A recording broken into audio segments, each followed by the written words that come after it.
बांग्लादेश, पाकिस्तान और चाइना के साथ मिलकर के क्या भारत के सिलीगुड़ी कॉरिडोर को, जिसे आप एक अन्य नाम चिकन नेक के नाम से जानते हैं, उसे नुकसान पहुंचाने के बारे में तो प्लान नहीं कर रहा है। असल मायने में आपको ध्यान हो तो पश्चिम बंगाल का एक जगह जिसका नाम है सिलीगुड़ी सिलीगुड़ी जिससे बांग्लादेश और नेपाल के बीच की दूरी 22 किलोमीटर रह जाती है।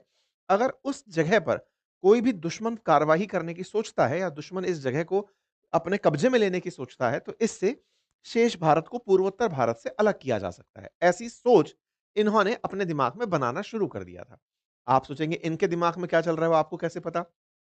इन्होंने ऐसी बहुत सी हरकतें पिछले दिनों में की, जैसे चाइना को ये बताना कि पूर्वोत्तर जाना है तो हम ही रास्ता हैं, जैसे पाकिस्तानियों के साथ मिलना, जैसे भारत के खिलाफ बयान देना या फिर भारत के खिलाफ अपने लोगों को उकसावा करते रहना, शेख हसीना के खिलाफ फैसला सुना देना।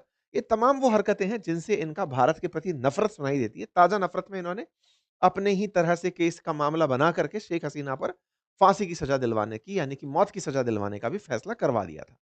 खैर, फिलहाल का टारगेट ये नहीं है। टारगेट ये है कि जब सिलीगुड़ी कॉरिडोर आप और हम इतना सुन रहे हैं, तो क्या भारत सरकार उस कॉरिडोर की सुरक्षा के लिए कुछ करती है? यहाँ पर एक सुर्खी है। सुर्खी ये है कि भारत ने पूरा उसे किला बना दिया है, फोर्ट बना दिया है, सुरक्षा से उसको पूरी तरह से लद दिया है।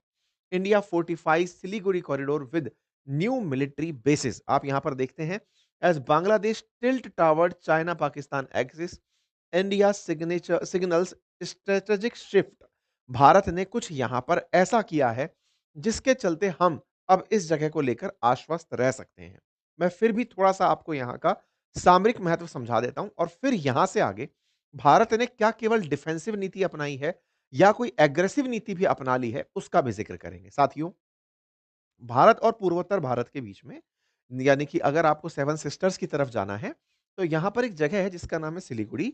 ये सिलीगुड़ी बांग्लादेश और नेपाल के बीच में लगभग 22 किलोमीटर का एक पैच है।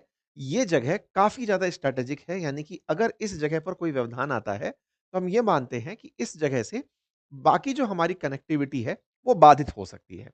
पश्चिम बंगाल का ये जो सिलीगुड़ी है, ये बांग्लादेश के लिए इन दिनों काफ़ी ज़्यादा महत्वपूर्ण हो गया है। क्योंकि इन्होंने कुछ दिनों पहले ही इस क्षेत्र के अंदर अपना एक पुराना पड़ा हुआ एयरबेस फिर से चालू किया है।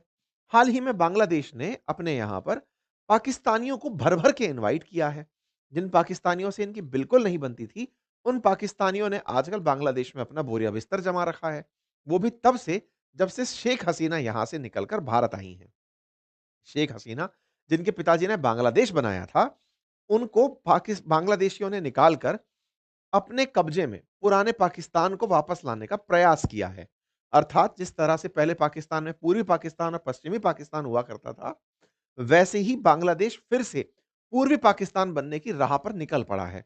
कुछ उस तरह की हरकतें यहां पर देखी जा रही हैं कि 1971 से लेकर अब तक बांग्लादेश के स्वतंत्र इतिहास को पूरी तरह गायब करने का प्रयास किया जा रहा है और पाकिस्तान इस काम को करने में इनकी बड़ी मदद ले रहा है। इनके साथ में लगातार बड़े स्तर के अधिकारियों की मुलाकातें होना या फिर पाकिस्तान के करीबी चाइना से इनकी बढ़िया मीटिंग करवाना, मीटिंग ही नहीं, इनके साथ डिफेंस डील तक साइन करवा देना। डिफेंस डील में 2.2 बिलियन डॉलर में फाइटर जेट बांग्लादेश को उपलब्ध करवाना। ये सारी चीजें ऐसी हैं जिनसे भारत के लिए एक निश्चित ही चिंता पैदा होती है। कुछ दिनों पहले हेमंत विश्व शर्मा जी का एक बयान वायरल हुआ जिसमें उन्होंने कहा कि अगर बांग्लादेश ये सोचता है कि वो भारत के चिकन नेक को अपनी तरफ से कब्जा करने की प्लानिंग में बनाता है या फिर पाकिस्तानियों को या फिर चाइनीज लोगों को ये दिखाता है कि चलो हम वहां पर कब्जा कर सकते हैं, तो देखिए, भारत की शक्ति को अंडर एस्टिमेट मत करना। आप हमें एक जगह से नुकसान पहुंचाएंगे, हम आपको दो जगह से चार भागों में बांट देंगे। ऐसी क्या कहानी थी, ध्यान से देखिए। मैंने भी पहले जब भारत के साथ बांग्लादेश की काफ़ी ज़्यादा रार पैदा हो रही थी, तब इस बारे में आपसे ज़िक्र किया था। असल मायने में भारत के जिस भाग से सिलीगुड़ी निकल कर जा रहा है या फिर कहिए कि सिलीगुड़ी जिससे पश्चिम बंगाल का एक हिस्सा नॉर्थ ईस्ट से जुड़ा हुआ है, उसके जस्ट दक्षिण में अगर आप चलते हैं, तो यहाँ पर एक चिकन नेक बांग्लादेश के लिए भी बनती है, जिसकी लेंथ लगभग 80 किलोमीटर है। यदि इस चिकन नेक के ऊपर आप कार्रवाई कर दें, यानी कि भारत यहाँ से एंट्री करे और इस तरफ निकले, तो यहाँ से यहाँ तक 80 किलोमीटर ट्रैवल करना होगा, जिससे बांग्लादेश का एक हिस्सा रंगपुर कॉरिडोर या रंगपुर करके जो जगह है, वो पूरी तरह से भारतीय क्षेत्र में हो जाएगी।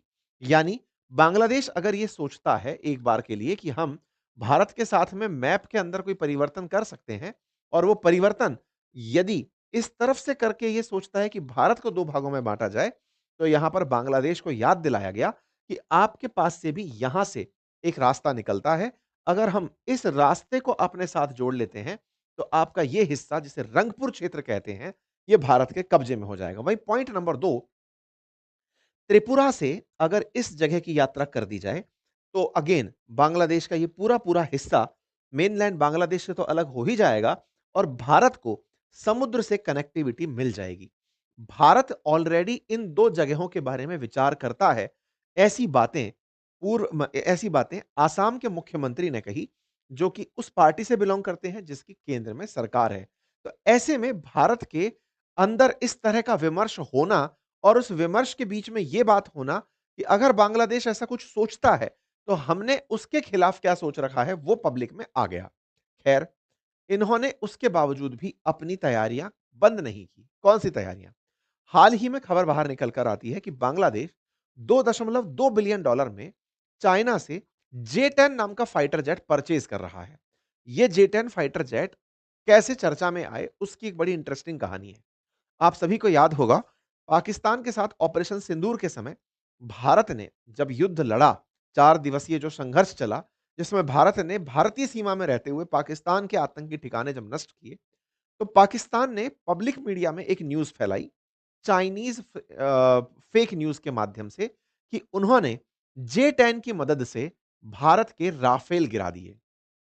इस खबर को चाइनीज़ चाइनीज़ लोगों ने मिस इन्फॉर्मेशन की तरह से यूज़ किया। आपको याद होगा, ये बात खुद अमेरिका की रिपोर्ट में भी निकल कर आई कि चाइना ने मिस इन्फॉर्मेशन को किस तरह से इस्तेमाल किया है। किस तरह से फेक खबरें फैलाकर राफेल के खिलाफ मैंने कुछ दिन पहले एक सेशन भी किया था। हो सकता है आपने वो सेशन एक बार देखा हो। ऐसे में बांग्लादेश भी इस बात से कन्विंस हो गया, जो पाकिस्तान ने फैलाई थी। क्या? कि जे-10 से राफेल मार गिराया जा सकता है। जे-10 fighter jet Chinese fighter jet है, जो कि पाकिस्तान को दिया हुआ है।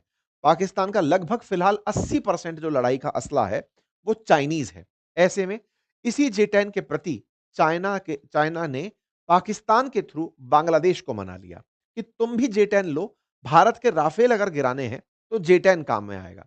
बांग्लादेश के पास सब तरह की फ्लाइट मिलाकर कुल 212 जहाज हैं, जिनमें से 44 लड़ाकू जहाज हैं, उनमें से 36 चाइनीज़ मेड F-7 हैं और अब जेड-10 लेने की ये बातें कर रहा है।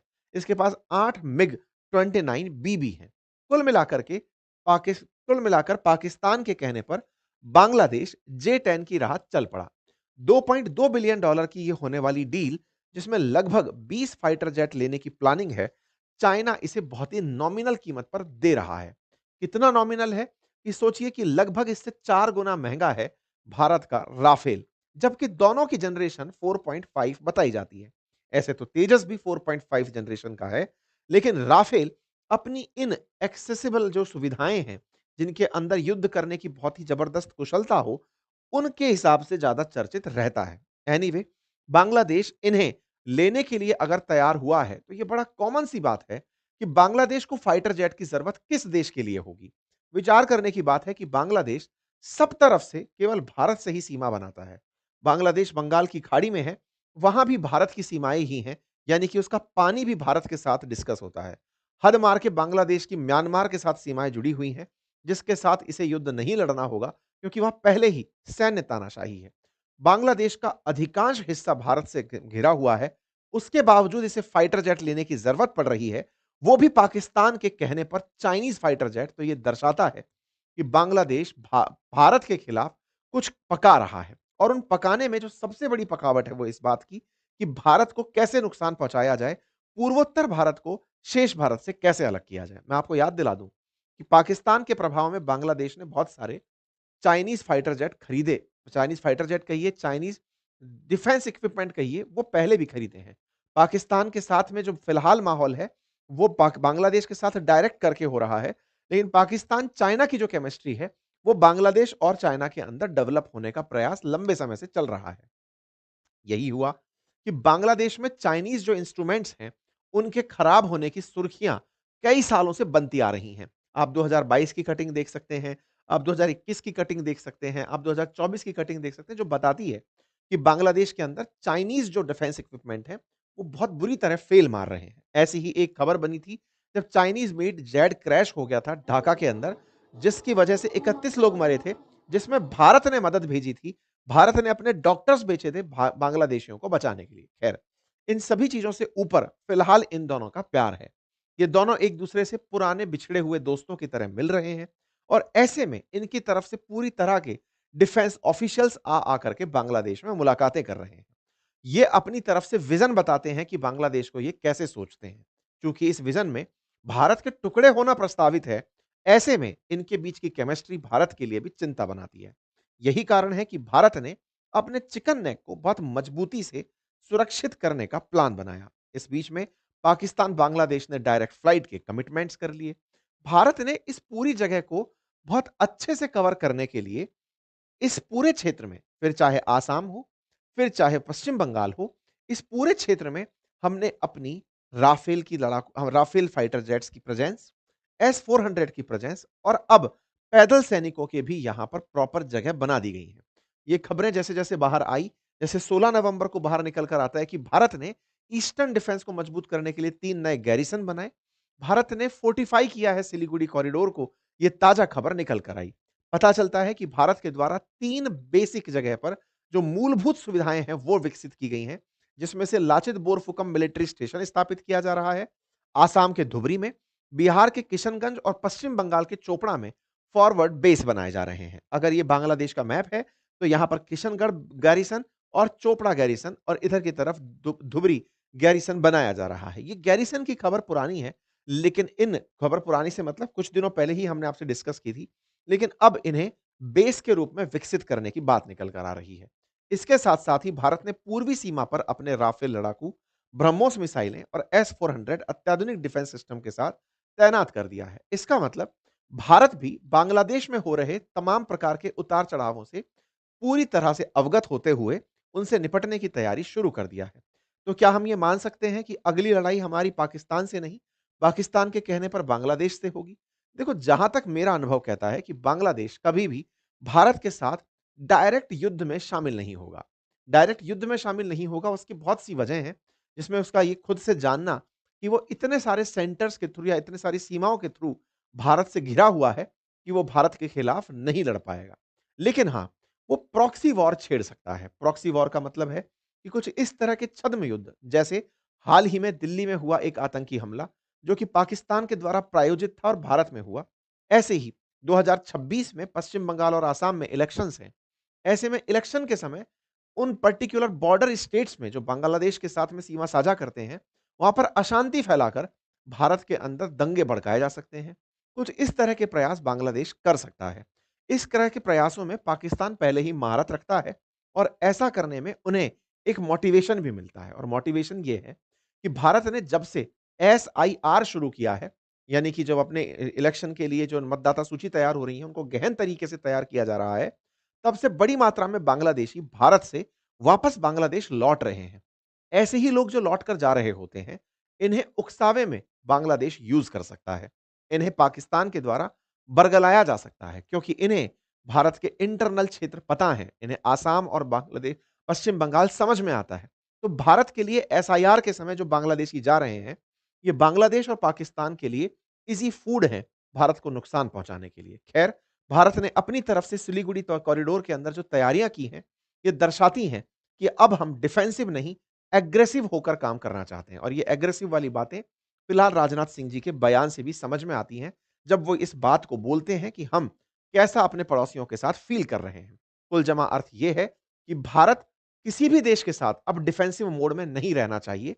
ये बात हमने ऑपरेशन सिंदूर के दौरान भी सिद्ध की थी और अब उन बयानों से भी समझ में आती है, जिस तरह से सिलीगुड़ी कॉरिडोर की तर्ज पर चिकन नेक्स जो हैं, वो बांग्लादेश के अंदर तलाशा जाना शुरू हो गया है। हम तो बहुत लंबे समय से ये डिमांड करते ही हैं कि भारत को बांग्लादेश के अंदर होकर के एक रास्ता नॉर्थ ईस्ट को बंगाल की खाड़ी से कनेक्ट करने का बना ही लेना चाहिए। जो भी होगा, अपने हितों की रक्षा करना हर देश की ज़रूरत है। जिस तरह से रशिया ने यूक्रेन से क्रीमिया ले लिया, भारत भी बांग्लादेश के साथ सीधा-सीधा उस पर्टिकुलर क्षेत्र को नॉर्थ ईस्ट को बंगाल की खाड़ी से जोड़कर अपनी पावर की सिद्धता और भविष्य में यहाँ से कोई भी आँच ना आए, उस मामले को पूरा तरह से सेटल कर दिया जाना चाहिए। समस्त भारतीय यही चाहते हैं, बांग्लादेश का स्कोर सेटल हो, ताकि दुश्मनों के बीच संदेश जाए कि हम लोग केवल और केवल सुनने के लिए नहीं बने।